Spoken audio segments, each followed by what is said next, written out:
How can you not love Francis Ngannou?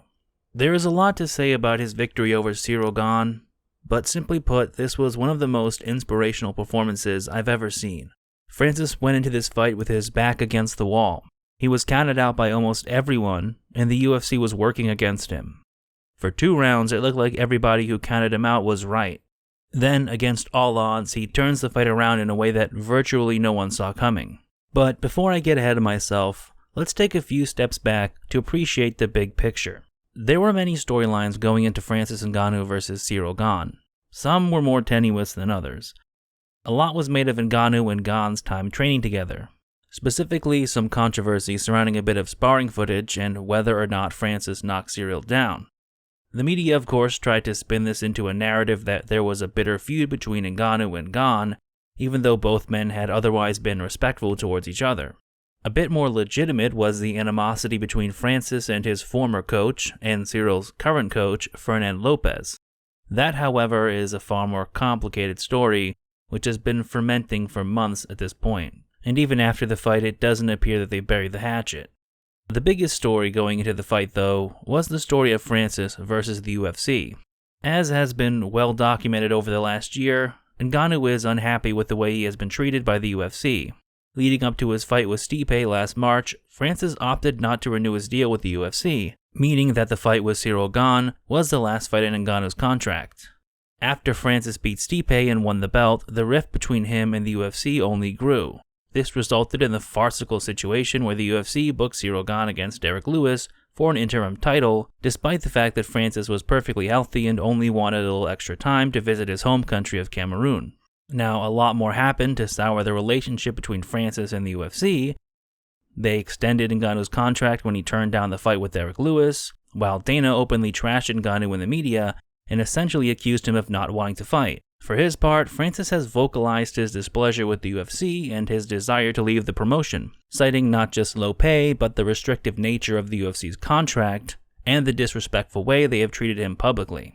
Ultimately, this led to the borderline unprecedented situation of a UFC champion going into the last fight on his contract and stating his intention to walk away if they refuse to treat him better. Enter Cyril Gane.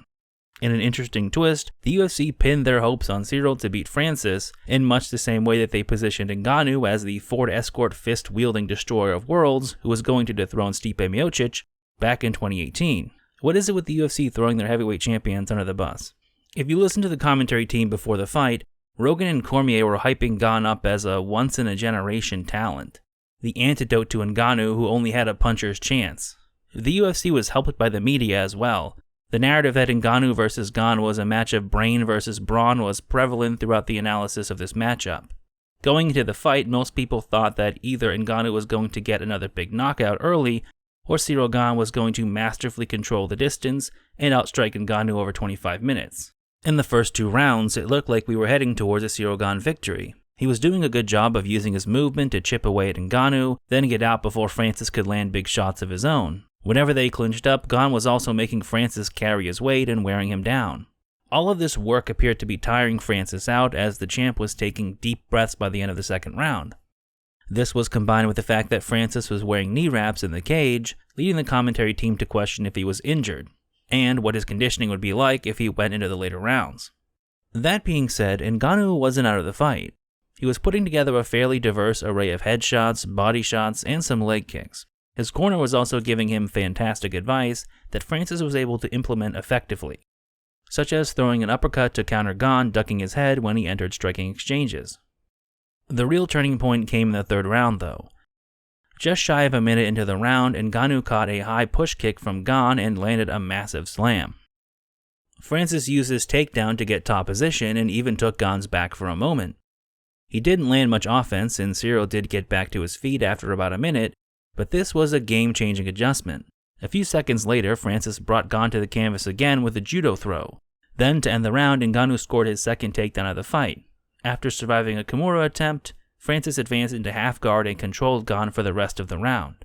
By using his wrestling, a heretofore unheralded aspect of his skill set, Ngannou had just completely changed the complexion of the fight. The first few minutes of round 4 were a bit better for Gane. He was able to get back to chipping away at Francis like he did in the first 2. But then 2 minutes in, Ngannou was able to get a hold of a body lock and use it to drag Gane to the ground, where he spent the rest of the round. Francis didn't really land much of note other than a knee to the chest, but he was advancing position and the grappling was obviously taking its toll on Cyril. When Gane returned to his corner, he looked tired and mentally defeated. The first 2 rounds were clear-cut wins for Gane, while 3 and 4 were obvious Ngannou rounds. Round 5 has divided some fans though. A minute in, Gane scored a takedown of his own, and it almost looked like Ngannou was going to lie on his back and let the fight slip away. But then Francis hit a surprisingly smooth sweep and found himself in top position again. Cyril made the questionable decision to pursue a heel hook rather than try to get back to his feet, which allowed Ngannou to take back top position. This is where there has been a little controversy about the fight. Francis didn't do much on top, and some people have made the case that Gane should have won the round if you score it based on the exact reading of the unified rules. Personally, I think Francis did enough to win the round, and as such the fight. But regardless of how you feel about the judge's decision, Ngannou turning the tide of the fight with his wrestling after being down 2 rounds is one of the most unexpected mid-fight adjustments we've ever seen in MMA. I'll admit that objectively he did kind of lay and pray, but somehow that made it even more captivating to watch. Had this been somebody like Kamaru Usman eking out a win with his wrestling, it probably wouldn't be well received. But there was something magical about seeing D1 Francis using a smothering grappling game to snatch victory from the jaws of defeat. Honestly, who predicted that Francis would win the fight via wrestle fucking? It's the kind of outcome that sounds so preposterous that you would say it as a joke. But he actually did it. That just highlights how far Ngannou has come in his MMA development. We're talking about a guy who, almost 4 years ago to the day, got completely out-wrestled and dismantled by Stipe Miocic. Now here he is getting takedowns and controlling Gane for long stretches of the fight. These are the kind of developments you see from fighters in their mid-20s, not a 35-year-old heavyweight. It's beyond impressive, and it goes to show how much hard work and dedication Francis puts into his training. To take things up one more notch, after the fight we learned that Francis tore his MCL and ACL 3 weeks before the fight. So he did all of this shit on one good leg. Just think of what that takes out of a fighter. Listening to Ngannou's coach, Eric Nixick, their initial game plan was to use leg kicks against Gane and reduce his mobility, but that was no longer an option after the injury.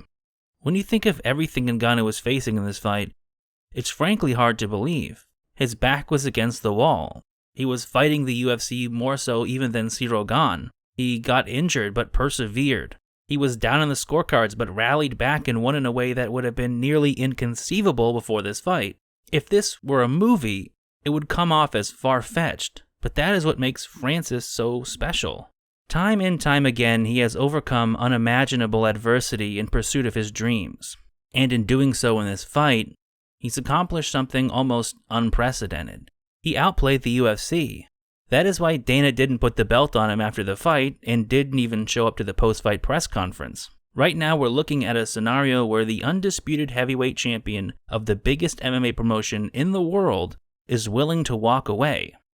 So what happens next? Well, it depends on whether the UFC is willing to meet Ngannou in the middle. Francis has stated that his problem with the UFC isn't simply an issue of money. By his own estimation, he has turned down millions in the past because what he wants is respect and freedom. Any agreement he reaches with the UFC will hinge on that fact. If they can't come to an agreement, we will be heading into uncharted territory. Ngannou believes that because of the recently added 5-year limit on UFC contracts, his contract will expire in December, at which point he will be able to test out free agency. There has been some speculation about a potential championship clause in his contract that would theoretically allow the UFC to extend his time with the company by one more fight. As far as I know, that is still just speculation. We have no concrete idea of how this will play out because we've never seen anything like it happen before. There is actually an ongoing debate about whether the hypothetical championship clauses are still part of contracts or if they're even legal, because nobody has ever taken the issue to court. Mostly because a court battle allows the UFC to spite the fighter by putting them on the shelf for potentially years. It's the reason why GSP decided to sit out his own contract rather than fighting the UFC over his boxing match with Oscar De La Hoya. If Ngannou isn't bound by this championship clause, that puts the UFC in a very uncomfortable position. For years, they've largely managed to avoid major scrutiny by the media over the issue of fighter pay. To have your active heavyweight champion leave the promotion while citing unfair treatment at the hands of the UFC is the kind of scenario that could garner legitimate attention from the media, which could lead to even bigger problems for the UFC if regulatory bodies take notice of their business practices. That is a lot of what ifs though.